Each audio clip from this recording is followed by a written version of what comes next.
Hey guys, what's up? Tonight I'm actually going to be installing something on the car. This is something cool for any 2015 to 17 WRX or STI owner. In 2018, they updated the little screen on top of the dash above the radio, and us 15 to 17 guys got the kind of old, outdated one. And in 2018, they gave a much more, I guess, modern looking, a little bit more features, and it just looks nicer. But the one issue with that is that 2015 to 17 used a different plug or different harness than the 2018 plus. So these pop up every now and again. Pretty expensive. If you were to buy them new, they're about $400 to $500, and that's just for the unit itself. You would still need to get the harness, the adapter harness, separately, which I'm not really sure how much they charge, but I think it's around like 40 or 50 bucks from certain people. But I actually found this on the Facebook group, the 15 plus WRX or STI for sale or trade group, or whatever you want to call it. I put out a want to buy ad, or I'm looking for, in search of, and somebody came to me and said, hey, I got one. His name was Nick, really cool person. Gave it to me for a really good deal. I got this for $250.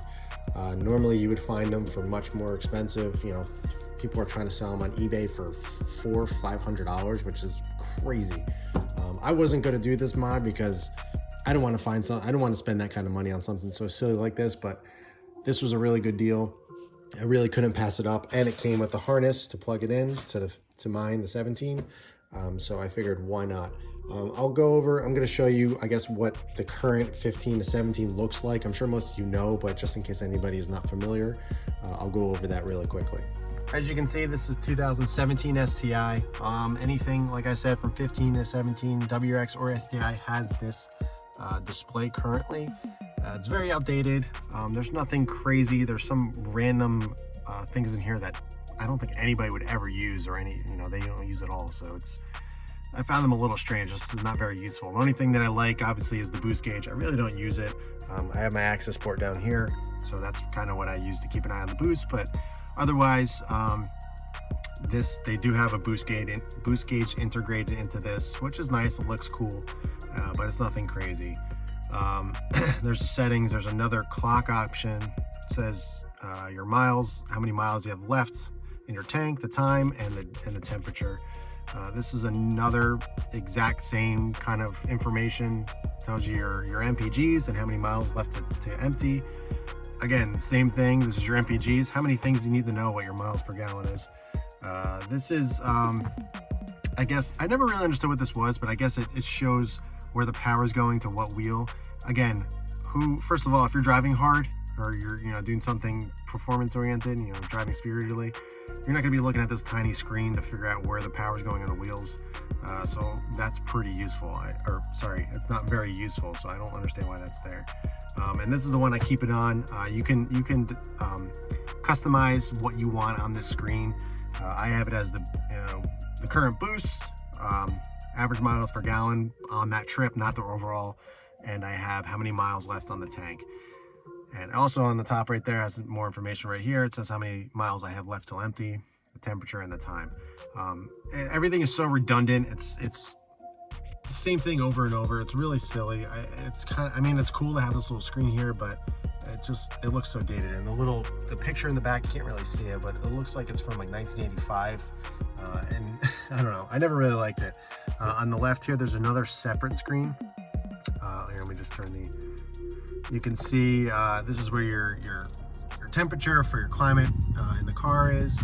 You have your dual zone, so that pops up when you want to have different temperatures, which I found redundant as well, because obviously the air is mixing in the car. So I always find that really funny about having dual zone. That's where you get your information of what the temperature is in the car. It shows all the information you need and whatnot, but nothing crazy excited. So that's what this one looks like. I'm gonna go ahead and I guess show you how to remove it. It's not very complicated, but I guess for anybody that's interested on how to remove it, I'll show you just how to do that. Keep in mind, I do have the iDoing Android hen unit, so it's a little bit different. This is all one piece right here. So normally the OEM unit, there's three different pieces. There's this, and this. So with this one, this whole from here on, this crack or this area right here, the whole thing pops out. So it's gonna be a little bit different, but it's gonna be a similar, I guess, install, you know, when you're doing it on an otherwise stock WRX or STI. All right, so let's get to unwrapping this. It's nothing really exciting to see. It looks very similar to, I guess, what the stock one looks like, or in the 15s and 17s, but as you can see, it's just one giant screen. So you have a much nicer looking display. It looks more updated. I'll show you obviously when I install it what it looks like. Again, I'm sure most of you know what it looks like, but again, for anybody that doesn't know, this is what it is. It's otherwise very simple unit. It's plastic. I'll show you in the back on the one that's on my car currently. This is what's different about, oh, I can't really get a good lighting. Oh, there we go. This is what's different. The plug in the back is different than the 15 to 17s. So that is why you need this harness, which is very simple. As you can see, this is the plug that goes into the stock harness.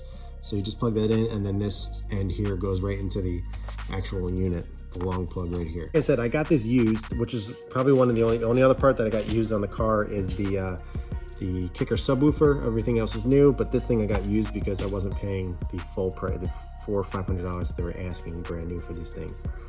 But the harness I did get, obviously this is all from somebody. His name is Nick. I want to give a huge shout out to him.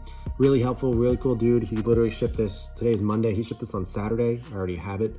Super fast. It was really well packed. So kudos to Nick. I really appreciate it. The harness he also included. Nick told me that this harness is from Auto Harness House. The guy that owns it, his name is Brian. He can make pretty much any harness that you need. He said he was a little bit slow to respond, but he did get Nick what he needed, and it works really well. It's a very nice little harness. Obviously, you know, it's not the prettiest looking thing. It's not, you know, there's other companies out there that I believe do this, but this is where he got it from. But I have no issues with it. It's very clean. The connections and everything look good. They're all OEM-like. They're probably OEM, I'm not even sure. But they're OEM-like connectors, so everything's gonna hold up well. I'm gonna go ahead and uninstall these, the one that's currently in the car. I'll show you how to get to it, and we'll go from there. All right, so this is how you're gonna install it. It's very simple. You're literally just kind of taking back the radio. Like I said, this is a little bit different than the stock one, or, you know, with the stock head unit, because this whole piece is different.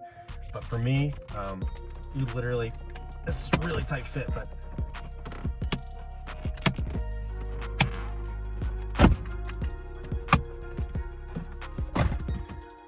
this whole piece comes up, as you can see. This is the whole unit itself. Again, it's going to be different for you guys that don't have this unit, but that's what mine is. What I'm going to do is actually put microfiber over that so I don't scratch it. This piece right here is pretty hard to get out because there's no place to really grip it from. So people recommended getting a zip tie and actually looping it through the holes and creating a little handle and actually pulling it back. So I'm gonna do that. I'll let you know how it turns out. Hopefully I don't break anything, but that seems to be the best way to get this thing out. All right, as you can see, put the zip tie through. You're gonna have to, what I did is use a little screwdriver like this, and I slipped it through and then just kind of pulled up on the zip tie to kind of guide it through the hole. But I'm gonna set the camera up. Hopefully I don't break anything, but you'll be able to see just how hard you actually need the pole, because it's pretty hard. All right, so let's get this thing out. Okay. Yep, that really helps. So definitely, let me put this back up. Definitely use the zip tie method. It gives you a lot more leverage, and it kind of, you know, gives you a nice handle. All you gotta do is just cut this off before you put it back on. But you can see there's a pretty decent amount of clips here. They look actually pretty strong, so that's why it was so hard. But yeah, let's go on and move on to the next step. As you can see, there's 2 Phillips head screws there that you're gonna have to take out, and then the actual whole the hood and the actual screen will come out. So I'm gonna take those off and I'll show you what to do next.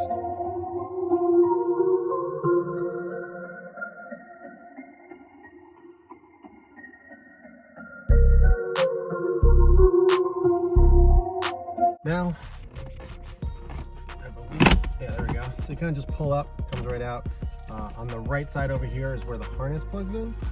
So you need to get a little bit of, might be wise to go on the other side, the passenger side, and unplug the harness. so we can get this out. Passenger side, a little bit easier access. As you can, it's kind of hard. There's not really much slack, but you can see the harness there. So you just kind of got to reach your hand back, unplug it, and then the whole thing will come out. All right, so that was a pain in the ass. The little harness there is there's not much slack, so you can't really get your hand back there. You kind of got to do it blindly, but I will say that the little push pin that you have to push in to get the clip out is on the bottom. I end up just using that small flathead screwdriver right here, and I kind of pushed up, or I used my thumb to push up the clip, and then I pushed the whole entire plug back and it popped out. So here we go, we got the whole harness out. So basically just swapping over this unit over here, and then we'll compare and get everything installed. You can see this one is just one. Let me get a better light. Can't really see, but it's just one. There we go.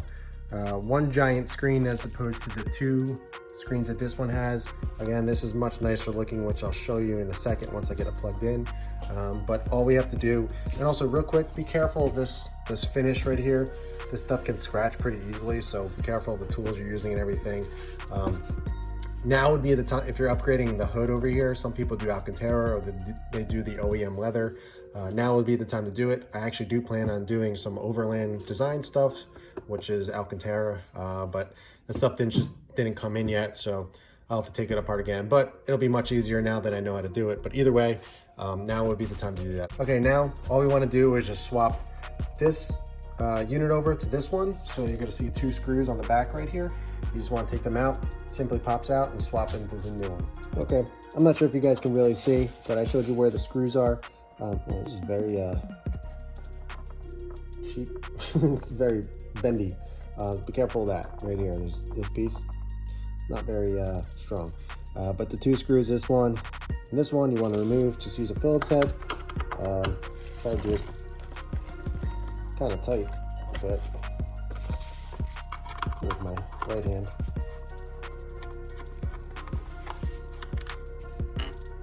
So all in all, this is a pretty easy install. If you can find one used for the price that I paid, or anywhere under $300, I think is a good price. Anything over is too much. The bad thing is a lot of people know that people want them. They're pretty expensive. Buying them from salvage cars, people know that a lot of people are looking for them, so they jack the price up, and unfortunately they just are so expensive. Thanks to Nick for giving me the 2018 plus one for a reasonable price. Otherwise I wouldn't be doing this mod because it's so expensive. But as you can see, here's the two screens that we were just talking about, and this is what the OEM plug looks like right here, which is the black plug on the harness. It's going to fit right into the 18 plus. So all I'm going to do now that I got this one out is swap over to the new one. This screen is actually, it's a little gross. Not sure why. It doesn't look gross in the car, but this one is looks brand new. So all you gotta do is literally just pop it right in, slides right into the same spot, and put the two screws that you just took out back in.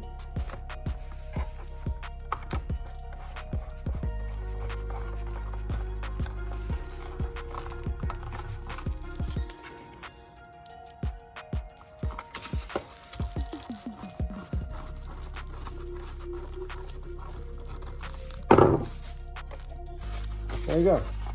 So as you can kind of see, sort of, yep, it's in. It's the one screen, 2018. I don't know what year this is actually from, but it's 2018 plus, 2018 to 20. Here's the part number, if anybody is curious. It's right here, 85263VA020. So if anybody is looking for one, use that code. Make sure it's OEM, which I don't think there's any aftermarket screens available, but use that code or that item number. And at this point now, before I get in the car, I'm going to plug the harness in, which is great now that I realize gives you a little bit more extra slack, so it's going to be easier to install it. You're going to have a little bit more leverage when you install it. So got it plugged in. You can see this one just goes into the stock harness. and I'm gonna button everything back up, and then I'll show you what it looks like on the car. All right guys, finished with the install. As you can see, obviously it doesn't look any different. I had a little bit of an issue with the harness that was provided to me. One of the pins on the connector actually was loose. So that caused a little bit of a, I guess, a setback, but all I had to do was just repin it and getting it back into position and everything, and it works just fine now. So everything is good. I just tested it obviously to make sure before I started recording, because I would hate to have turned it on and it didn't work. So but as you can see, everything is back. I'm gonna turn it on real quick. Don't mind my radar. But as you can see, all the lights are working. I'm sitting in the passenger seat, so it is gonna say it's on, obviously, but GPS connected. Sorry for the radar. Let's just make sure. I'm gonna buckle the passenger seat belt to make sure that goes off. There we go. Okay, turned off. The passenger seat airbag light is on, so I'm gonna sit up and see if it can get it to kick off. So let me just hold myself up, see if that works. Yep, there we go, turned off. And you know, it's pretty much the basic simple functions, but it's just a lot nicer looking. It's just one solid screen. Let's test out the air. As you can see now, the air is up there, or the temperature. Now that the dual, this is the passenger side, that's the driver's side, obviously. Pretty cool. But yeah, it's pretty much the basics. I haven't really ran through everything yet. I still got to set all the time and all that fun stuff. So I got to go through all the settings, but that's not the date and all that. But temperature works, time works. Just so much nicer looking. I guess this is the same. I guess it has a little bit different, I guess, graphics, whatever. I'm not sure which one I'll keep it on. I do like having my, I guess my miles to empty and the miles per gallon that I'm getting on the car. Just, I don't know, it's good information to have. But I'll play around with it. Most likely I'll probably keep it on something like this. I believe you can change or customize what you want there. But overall, really happy with it. It really updates the interior. It looks so much cleaner. So any guy with the 15 to 17 WRX or STI that is looking to, I guess, update with this screen, you can do it. I got the harness from Auto Harness House. His name was Brian. Seems to be a really helpful guy, really knows his stuff. The harness, I believe, is pretty cheap, so it's nothing that's gonna really set you back much. Another thing to keep in mind when you're taking all the stuff apart, just make sure you either cover your dash or the area you're working in with some towels or something. Just make sure you don't scratch anything. I had a bunch of towels everywhere just to make sure that didn't happen. But all in all, I'm really happy with this. Thanks again to Nick. I had some questions about the harness to make sure everything was working when the pin was loose, and he responded really quickly. So big thanks to Nick. If you guys have any questions, be sure to ask them below. I'll be happy to answer. Yeah, this is a pretty cool little mod. If you can find it cheaper than what they're asking for new, I definitely say go for it. Otherwise, just keep what you got. But anything under 300 bucks is a good deal, and these sell really well, or resell very well. So if you end up selling the car, you want to get rid of it, it's easy to do that. But that's the video. Thanks for watching. I appreciate it. Be sure to like and subscribe, and I'll catch you guys in the next video.